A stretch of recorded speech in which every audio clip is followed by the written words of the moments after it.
Now, some thoughts on Matthew in chapter 5 and verses 11 through to 16. I want to be thinking about impact here. The Christian life is a life of impact because, well, let's have a look at it now. We see in verses 11 and 12 of chapter 5, we see how people are stung by Christians, so they respond negatively. We are not living according to the way of the world. We don't have the values of the world. We're living for a different cause. We're living for the Christ. The Christ is not accepted in this world. So if we are living for God, we will not have overwhelming acceptance in this world. So people will persecute and offer kinds of evil against you falsely on account of Christ. Notice it's because we want to honor Christ. It's on his account. And so we have an impact and people respond negatively. But our response is to say, yes, we're on the right track. If it's because of him, if it's because of me being awkward, that's no good. But if it's because of him, then we're on the right track. Rejoice, for great is your reward in heaven. And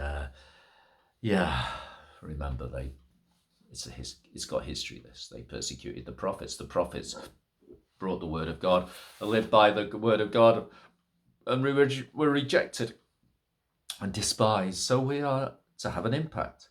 So let's look at the salt in verse 13. The salt. Salt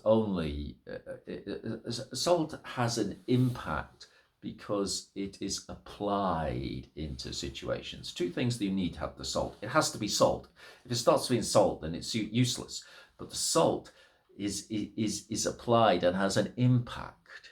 It's just not a thing that you just apply and there's nothing happens. When you apply salt, so you put it in and it impacts the flavor.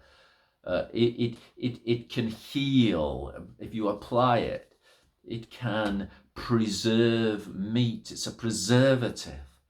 And so we are to be salt, but we're only salt if we're applied. This is indicating how we need to be a part of things. We need to be in contact with things and to have an impact. So the good we bring is when we have our saltiness and we're bringing it in to situations, having an impact. Verses 14 to 16 talk about the lamp then, the light of this world set on a hill. When you have a light, you don't cover it up, you set it on a hill. Okay, so that when you have a light, you don't cover it up. It's to be there. It's to demonstrate there is light. And so it's like a city set upon a hill. It cannot be hidden. It's not meant to be hidden. And so we don't put our light under a basket, but on a stand. So it shines. We are called to shine. We're called to have an impact. We're called to affect situations around us. We are following the light of the world, and there is a light to be shining out of us to impact. And so it's with us that we people are to see our good works and give glory to your Father who is in heaven. They would realize this is not natural. This is not a work. This is not something that happens naturally. This is from God, and therefore they attribute it to God.